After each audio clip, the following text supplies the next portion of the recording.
Lonnie Quinn. Yes, sir. Is the lead weather anchor on WCBS TV in New York. Mm-hmm. Appears on the CBS Evening News, among other gigs. He was an actor on All My Children and Santa Barbara. That was another lifetime ago, but you betcha. And he's also a Westport resident, seen most recently right here on stage as MC of Fashionably Westport. That was fun. That was great. I had a good time, too. You made me comfortable. You were awesome up there, Dan. You were great. So, Lonnie, welcome to 06880, the podcast. Well, thank you very much. It's good to be here. So, how does one become a weatherman? Okay. Well, I had a very circuitous route to get there. Always wanted to do. Always loved the weather. I'm one of 7 kids, grew up in Cheshire, Connecticut, and boy, when, the 7 of us would be out in the backyard, it's always a great time. You have a kickball game, the whole team's there, right, just amongst siblings. But I oftentimes would be the one who would be just lying down in the grass in the back and just looking up at the sky. And this is one of my oldest memories, Dan. I can remember just marveling at watching clouds moving in one direction and then a whole other layer in clouds moving in almost the opposite or at least at a 90-degree angle to that flow. And I'm like, how is that even possible? I mean, we've got one wind blowing the clouds, and how are they going in 2 different directions? Well, obviously we have 2 different winds, or even more than that at different levels. But I wanted to know what that was all about. So that's where the whole, love started. And honestly, please don't, publish this for my bosses, but I would do what I'm doing now for free. I mean, I do it anyway. So then I went off to pursue meteorology. And had my internship at BZ in Boston. Oh, and great man, station. it was a great station. And this was back in the heyday. Do you realize, check this out. This is back in 1985. I'm having my internship in Boston. And the lead weather anchor in 1985, do the math, right? The lead weather anchor in Boston, which is market number 9, the 9th largest media market, New York City's number 1. 1985. The lead weather anchor, that was the heyday of TV, right? He was making immensely more than I make at this stage of the game in New York City, market number 1 in this day and age, because back in 1985, it was kind of like the early onset of cable TV. Basically, you had the 4 players out there. You had ABC, NBC, CBS, and Fox was kind of a newer addition. So the pie, the viewer's pie, if you will, was cut into some pretty big slices. Now, look, if you still have cable, most people don't even have cable anymore. If you do have cable, you've got, 900, 1,000 options out there. So that pie is now cut up into tiny little slices. And yeah, like the lead weather anchor in Boston in 85 was picking up about 65% of all the TVs in Boston. We would kill today for 7%. Wow. Yeah, it's just. And there was no Weather Channel, or it was just in its infancy? Well, it was very much in its infancy. I can tell you all about the Weather Channel because I was obsessed with it. And when it came out, and we first got cable in Cheshire, Connecticut, I was in high school, and only had 13 channels.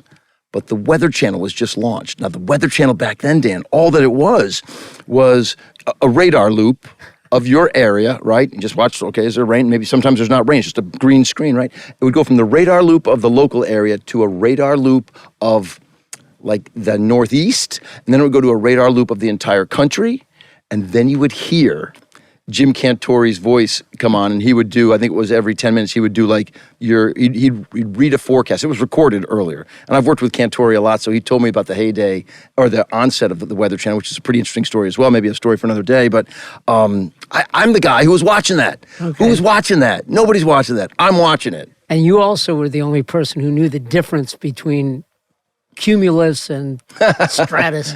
There you go. But it's funny, because I did a story with Jim Cantori up on the top of Mount Washington. So we stayed up in the National Weather Service observation unit up there. And at the time we were there, it had a wind chill of 75 below zero. And it was ridiculous. You try to go outside to walk, and there was obviously a lot of snow, but also a lot of ice. And it's funny. I mean, the winds were so strong, and the ice was like a rink. Wow. And it was just, you would literally just get blown. You couldn't begin. If you wanted to go in that direction, you had to head in this direction because you'd eventually make your way around to it. But so Jim was telling me his story when he got to the Weather Channel. He went straight from Linden State, which is a little tiny college up in Vermont. And it's now very famous because it's got a great meteorology program, right? And it's because of Cantori. Well, he comes out of that, and the only job he gets is with this little like startup Weather Channel thing. So he goes to the Weather Channel. All right. And, after a number of years, it's not a real popular institution yet, but some other channels some other local stations are giving him an offer, right? Well, the Weather Channel, they're tiny. They can't match the offer. And the offer, I'm sure, was not much. So what they offered him was a percentage of the company. Wow. I mean, do you know what the Weather Channel sold for? Cantori was telling me the story.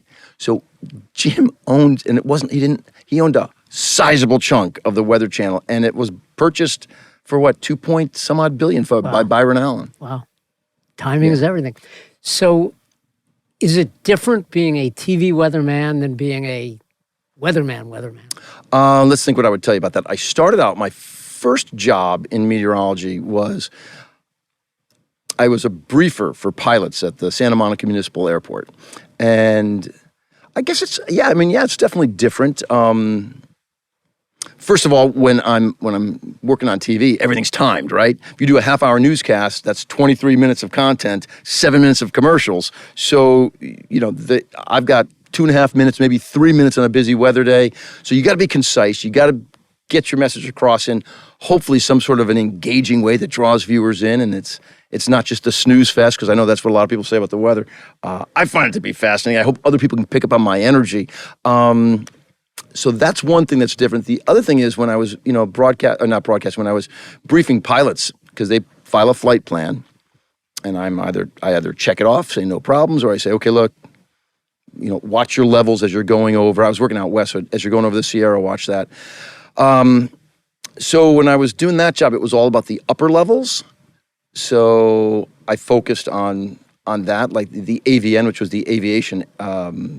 We often talk about like the European model and all these sort of things. Well, the AVN was an aviation model that was all about upper levels.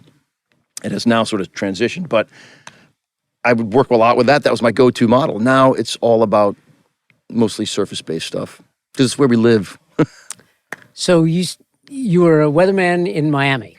I was. Yeah, that was. So is all you do say it's going to be 82 today and 81 tomorrow? And I would tell you that it is with an occasional hurricane. No. It's the easiest job in the world because you're going to say, hey, 86 to 91 degrees today, somewhere in between, depending on where you live, and you'll say, and there's a 60% chance for a shower or a storm between the hours of 2 and 5. Every day, right? Every day. But Groundhog Day. But, yeah, right, roll yesterday's tape. The thing is, 6 months out of the year, you got to be on top of your game because, listen, Dan, I could tell you some hair-curling stories. I mean, look, people die in the type of hurricanes that hit down there. My family, my sister, I've got, again, 7 kids. 3 of them live in Miami. 2 of them were living in Country Walk. Country Walk was the epicenter for Hurricane Andrew. Country Walk was the place that just got devastated. Like, people were out after the hurricane, spray painting addresses on pieces of plywood because the insurance companies were cutting checks right there because everything was gone. My family survived by, and there was a good friend of mine was a meteorologist down there, Brian Norcross, and he was the only one that was able to stay on air and was getting the message across. And Miami hadn't been hit like that in a long time, and people had kind of let their guard down a bit. And newcomers. And, and he was just telling people, said, look, here's what you got to do. Because people were calling in. They're calling into the station. All hell is breaking loose. I mean, homes are exploding, right? Yeah. And my family, once the roof went off in the living room, they all ran into the bedroom. And once they saw the roof starting to almost watch it undulate because the pressure, right, and that's going to go. So the instructions that Norcross gave on the TV and to the radio to all the people who could hear was, look, if your house is going right now, once you lose a portion of the roof, the rest is going to go. He said, you've got to get into someplace that's safe. He said, we don't have basements here in Miami. Go into your bathroom, get in the bathtub, put a mattress on top of you. And my family survived they had a big jacuzzi hot tub in the master bath. So they all got into the hot tub, put a mattress on top, and they just talked about this, freight train sound going through and everything shaking. And my brother told me he thought he was dying. He thought for sure this was his last day. When it all kind of got quiet and they lit the mattress up, they could see sky. Wow. So weathermen save lives. Yeah. Listen, I believe that we serve a really important purpose. I really do. And I think that, prior to Sandy, I'd been working down at the National Hurricane Center, which was a big dream of mine. I was working with the best mentor I've ever had in weather, a guy named Max Mayfield, who was the director of the National Hurricane Center and the best meteorologist I've ever had the pleasure to work with. And I was there from 2001 to 2007. All right, so he would, it was a different, I know that's modern, but not, it's still 25 years ago, basically, right? So back then, when the hurricanes were coming, we had this big, huge printer at the NHC that would print out these giant surface map analysis. And we'd put one on the table, another one would come out, we'd match it up. That was the second part. There were 4 pieces that came out. It was huge, way bigger than a piano.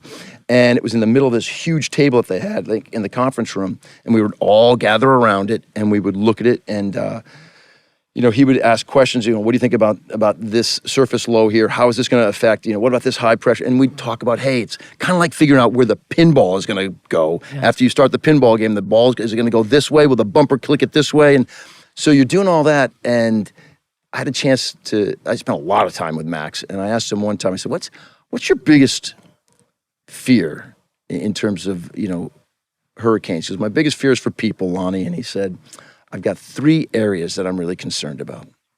Number 1, New Orleans. New Orleans is a city that's a bathtub. It sits below sea level, okay? The levees keep the water out." And he said, New Orleans, he said, they're prime, and they're in such a vulnerable position. He said, number 2, the Florida Keys. We haven't had a big one come through here in a long time, and we have one road in, one road out. He said, number 3, New York City. They have let their guard down in New York City.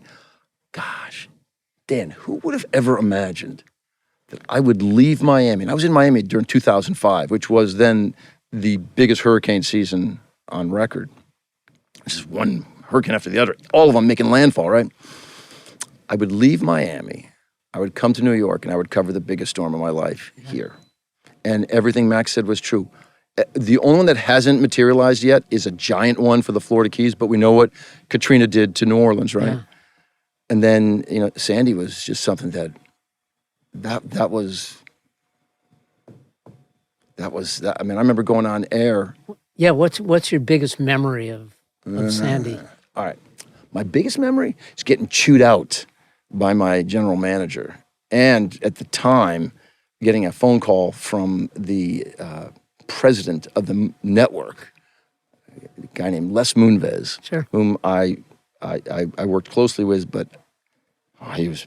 So what happened was, it was a Sunday night. Storm hit Tuesday morning. Sunday night is where I'm looking at everything, and this is the first time I'm starting to see this idea of like, whoa, man, if this all comes together the way I think this is going to come together, it was going to get pushed back towards shore. It was going to come at us at like on a straight 90-degree angle, meaning hours upon hours of pushing water on shore.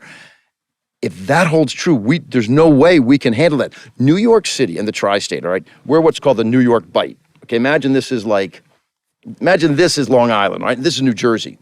Come on, Dan, if water's getting pushed into there, it's like how do you escape the corner of a room, right? And so I'm at my house looking at all this data, and I get on my bike and I pedal it into CBS. And I'm like, guys, I gotta go on right now. Because they were starting to give out some evacuation orders, but no one in the tri-state really adheres to that prior to Sandy, right? We do now, because now we've had a wake-up call. So I went in, I said, I need to go on air, and unfortunately, the time that I said this, it was 60 Minutes was on.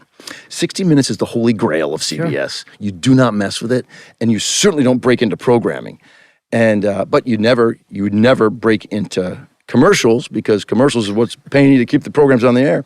So I said, I got to go on. They said, no, Lonnie, they said, we need to get authorization. I said, you know what? I'm authorizing it. I'm telling you, people can die. So I went on the air, and of course I was all amped up like that anyway, and said what they considered to be inflammatory language. I said, I was just telling everybody, I was pleading with them. I said, look, if you're in Staten Island, if you're anywhere along our coast, and I told them the areas that I thought were most vulnerable. I said, Staten Island, get out of there, leave. You've got today and you've got portions of tomorrow to get out. And then I said, and so the Jersey Shore, I said, you folks at the Jersey Shore, it's very possible portions of the Jersey Shore will not be there on Wednesday morning. Well, that was the one that got me in trouble. But it turned out it was true. Yeah. Yeah, so I got a call from Les Moonves' office that he wanted to see me the following day or something. And so I went over to Black Rock, where his office was, and he couldn't see me because they were too busy. I said, okay, so I went back, and then, of course, the storm hit the next day. And then I called up to see, should I come over now? And, of course, the way things turned out, the receptionist said, yeah, don't bother coming in. Wow. We got a lot to deal with here. But that's my biggest memory. Wow. That's my biggest memory, quite honestly, of 20 years at CBS. So what got you to Westport? Well, I grew up in Cheshire and always knew I wanted to come back to Connecticut. And I was in the city for 15 years. And listen, I loved growing up in Cheshire. It was great, but I'm not commuting to New York from Cheshire. And I have a lot of family here in Westport. A lot. My Uncle Jack, my Aunt Rosemary, 6 Clapboard Hill Road. That was their house. And I always loved Westport. And I think you just get all that Connecticut has to offer here, right? I mean, we had a beach town, and we had looked at, I have always been fond of New Canaan as well. And we looked at New Canaan, and my wife, who's from Brazil, said, I'm more of a beach girl than a Litchfield Hills girl. Yeah. So we came to Westport, we looked, and yeah, it was great. Man, I'll tell you a great story about that. So we come to Westport and we're looking. We would come up, when we decided on Westport, we would come up on Sundays every week, right? We'd come up on Sunday, and we'd have 5 houses that nowadays when you're looking for houses, we had a realtor we were working with, but you're online and you're looking at what's out there, and they say, I like this one, I like this one, and you contact your realtor. She sets up the showings, and okay, there you go. So we had 5, and I found this one house, and I thought it was great. It had this antique barn, this huge space, and I said to my wife, look at this, and she goes, no, honey, I'm not a barn girl. No, I want a modern house. I don't want a barn. I said, no, the house is modern enough, but this is an 1820s barn on the property. She says, no, I don't want a barn. So I circle it, and I tell the realtor, I said, can we have this as like a bonus one? So we see our 5 houses that day and saw some that we really liked. And then Sharon, she can't do more than 5 houses. So she's done. She wants to go back to New York. So we're driving, and then all of a sudden, the realtor pulls up into one more driveway, and she's like, what's this? Our property is unique that when you drive in, you see the barn first. And she goes, is this the barn house? No, I'm not going in. I said, look, we're here. Can you just come in? Dan, we go into this house. Now, we don't go into the barn first. First, we go into the house. We go into the house. We don't even get to the second level. We're just looking at the first floor and everything. Beautiful home. And my wife says to not our real estate agent, to the listing agent, she says, now, what is the price again of this house? And the listing agent tells her the price. And she goes, why is it so cheap? I'm like, well, apparently I will be paying full price. I said, honey, we have no negotiating power. You told the listing agent that. So anyway, that's how we landed in Westport. We love it. And during COVID, you did some stand-ups. From that barn. Yep. It was great. So we couldn't go into the city because everything was shut down. Couldn't get into CBS. So everyone was, if you remember those days, everyone was like, anchors are like in their dens, and they're like, okay. So I can't do that because I need maps and things. So CBS, get this story, this is amazing. CBS comes out and they turn the barn into a true broadcasting studio. They're hanging lights. I've got a whole green screen there. But now the problem is we try to do our first broadcast. We don't have enough let me make sure I get my terms right, a fast enough upload speed, not download, upload, right? Because we're trying to push out a product. Yeah. I'm like, okay. Turns out they need to have fiber. At this point in time, what's this, 2020. This point in time, our portion of Westport, we don't have fiber. It was in Norwalk, but we didn't have, Optimum didn't have fiber in Westport at that point in time. CBS had Optimum run a line all the way from Norwalk to the barn. Yeah. And it's crazy because my neighborhood knew all about it. So whenever the internet would go out, they'd be done. Wow. Everyone's out hanging out in the barn. Yeah. Wow. So Westport you're very involved in the community. Listen, I think that's what makes it a community, are people being involved in it. And I don't want to be an observer. Yeah. This is a great place to live. I've got 3 children. My oldest, who is married and they just gave us a grandchild. But then we get down to my soon-to-be a Staples freshman. And then we have that's my oldest daughter. My youngest daughter she's little. She's at Greens Farms Elementary. Uh-huh. And it's funny, when you first move to a town like this, it seems like you start making your friends via your children and their friends, and then you meet the parents and this and that. And so many of the folks that I have just got to know are very involved, really involved. Michelle and Justin Rabinowitz got me involved in some things, and there are all sorts of things going on. Roseanne Paul Elfstrom, they're involved, and JJ and Wendy. Oh, this is great because the McConaughey's, Wendy was actually a school teacher, so she knew everything about the school system. I mean, it's been awesome. We were like adopted by people. Wow. It was really great, and yeah. And where do you hang? My favorite hangouts. All right. Because of where I live, I'm in Westport, but I am, my God, I won't say a 9-iron, but I'm probably a driver away from the Southport line. So if I'm just chilling on a weekend, I love to go. First of all, I love that little waterfront down in Southport, which I can walk to. But the Horseshoe, I love the Horseshoe and the Duck. There you go. It's just great. I love the fact that the boat doesn't move, right? I mean, it stays. It's just more. But yet you always feel like you're. Well, you're the one. Whenever the storm comes, you're the one who can tell them if they're going to sink or not. Yeah. Well, it always looks like it's sinking, but it's not. Apparently, 80 years it's looked like it's sinking. Yeah. So anyway, that's those are like my 2, like sort of favorite spots out there. There's so many.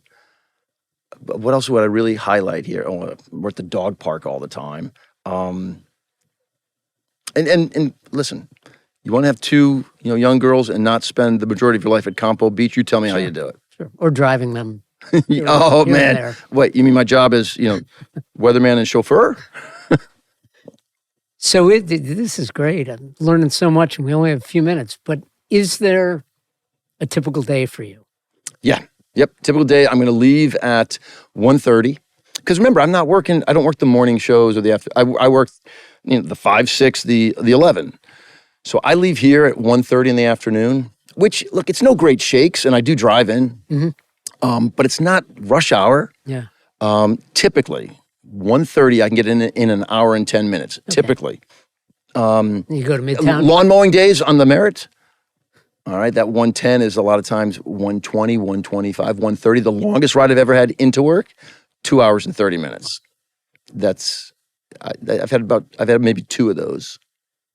Okay, so then I get to work, and then it's immediately, the first thing I do is I put together my research, and I formulate a forecast. I finish. And it's your own. Mm-hmm. Legit your own. Yeah, there are stations who have people delivering the weather that it's called rip and read. Yeah. Where it goes back to the days where you used to have like a mimeograph that would print the you rip it off and the announcer would just read the forecast. Yeah, that's not what we do. And let me tell you, like, when you get those forecasts, like, on your phone, which my wife is devoted to them, it drives me up a wall. I said, honey, you realize what I do for a living, right? So she'll say, I really think we need to postpone Savannah's birthday party. There's going to be 18 kids. And I'm like, well, why? What's going on? It says it's going to rain. I said, hon, her birthday's not for 18 days. I know, but look what the apps. I said, wow. And I said, honey, those apps, and I can tell you, look, there are some that are great. Yeah. There are some that are great.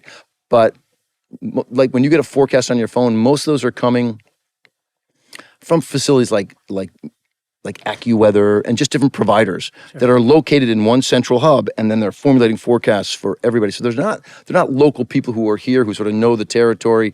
I mean, look, when we were forecasting all that big time heat, and we got big time heat, we didn't really get it here in Westport because that ocean keeps us cooler than the 99 degrees that they hit in Newark. The 93 we hit yesterday. Yeah.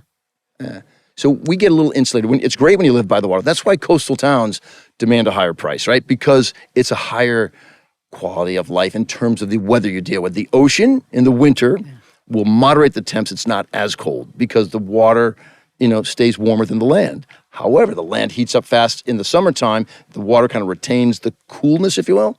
So in the summer, you go to the beach. Why? Because you want to escape the heat. Even if you don't go in the water, it's just cooler. Because if your land is, let's say your land is heating up to 92 degrees, trust me, the water is never 92. You may get some balmy water here where it's 75, right? But you're never going to get, it's never going to be as hot as it will be in the land. And what about global warming? Should we in Westport, how much should be first of all, in Westport? There are some great debates being had out in the world, and I support those debates. What I don't support are the people that just 100% negate global warming, all right? We can talk climate change. Look, and I know all the schools of thought here, right? I mean, scripts out on the West Coast will tell you, like, look, everything is on a millennial cycle. And they don't necessarily mean 1,000 years, a million years, but they mean like thousands of years. And that's true because when our Earth, if this is the sun, Dan, and the Earth is revolving around the sun, it doesn't revolve in a perfect circle, right? It's an ellipse, okay? Well, sometimes, and that ellipse is not always the exact same. It changes, it wobbles, and sometimes that ellipse will bring us closer to the sun. Sometimes it takes us a little farther away from the sun. Those do take place. Those take place in a certain pattern that's over 1,000. And that's why you get big changes, like you'll get the ice age that melts, or the ice, that type of thing. And all these theories that we have in weather. Okay, the ice age what did you hear about the ice age? It was developed or it came about because of, did you hear the one, like the meteor hit the Earth, put a big cloud of dust? Well, that's a theory. Again, nobody was there to record it. The ice age melted, and we had a little change in that ellipse, and that's what we believe. These are all theories, but I will tell you what's not a theory. The globe is getting warmer because numbers don't lie. So I always tell people, we can have a debate about whether man's responsible for it. We can't have a debate that it's happening. Yeah. I don't understand how we still debate that, but we do. But I'm telling you, it's happening. I promise you it's happening. Let's talk about whether I support or disagree that man's playing a part in it, because that's where you start to get people really ired up, right? Because it's become somehow it's become this sort of like this political conversation. But the globe is warming, okay? I can look at numbers, but then people will say, what about this winter? This was one of the worst winters we've had in a long time. That's all part of an exaggerated warming pattern. So basically, it's like the stock market, okay? Stock market doesn't go like this, but we hope, right, it continues to do this type of thing, right? And that's exactly what we're dealing with in terms of our numbers. And there's no question that our ball in the universe is getting hotter. Yeah. Right now, it's getting hotter. And what does that mean for Westport? What does that mean for Westport? Well, it means the same thing for Westport and every place else, which is you're going to have hotter summers, and the more heat you put into the atmosphere, the more moisture it can hold. So you'll end up getting stronger storms, delivering more rain. And we're seeing that already. Look, it's just last night, last night kicked off severe weather season in the Northeast, right? And we had some folks had sizable storms move through. Not everybody picked it up, but that line that came through was a catalyst. Put down a lot of rain, changed the temperature profile dramatically, right? I mean, New York City yesterday, 92. This afternoon, 62. Be 58 on Saturday. We had some video on the news last night in Queens. I think it was the BQE. And there was a car that was submerged up to the roof. Up to the roof. Now, I will say, I know where that video was taken, and it's where the road comes down. It's an underpass. So the road comes down like this, and then it exits like this. So this is just like a big... So unfortunate for that guy, that's where his car chose to stall, because that water rises so fast. Made for good television. Speaking of which, last question. Yeah. When they send the weatherman out in the hurricane, and he's there with an umbrella saying, "Don't go out." Don't. Yeah. I will say. What's up with that? No. Okay. I get an awful lot of like grief. Everybody. Every meteorologist is going to be hearing like, "What are you doing out there if you're telling us not to go out there?" And obviously, we work in a visual medium, so you want, from the news director's point of view, he or she wants to give people at home an idea of what it looks like. And I've seen some crazy things out there. I've seen reporters go out and they lash themselves to a tree, and there's probably a little drama involved with that. The biggest thing that I ever did being inside a storm. So I'm a pilot myself, but I fly just single engine private planes, right? I was working at the National Hurricane Center, and I had the opportunity to go up with the hurricane hunters into Hurricane Isabel, which was a Cat 5 off the coast of North Carolina. So I boarded a C-130.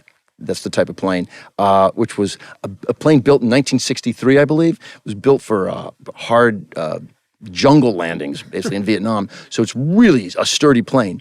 But, Dan, it's built in 1963, all right? And Irene was in 2005, I believe, is when Isabel. So any which way, I go to Homestead Air Force Base, get on the plane, off we go, and that's being inside of a hurricane, because we made 16 passes through the eye of the hurricane, and it was, I mean, I'm telling you, and I love aviation, I love flying.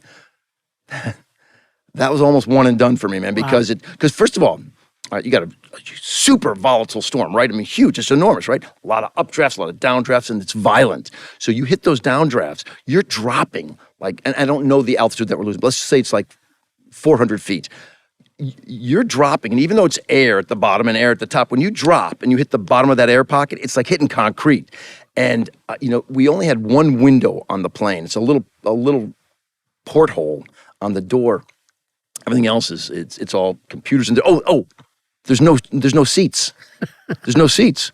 They have this mesh netting. Yeah. And you basically just, you sit into like a hammock, and you just wrap your arms, and you try to just weather the bounces and everything. But when we entered into the hurricane, obviously you're entering into the outer bands, and then you're getting deeper and deeper and deeper towards the eye wall. The eye wall is the worst of it, right?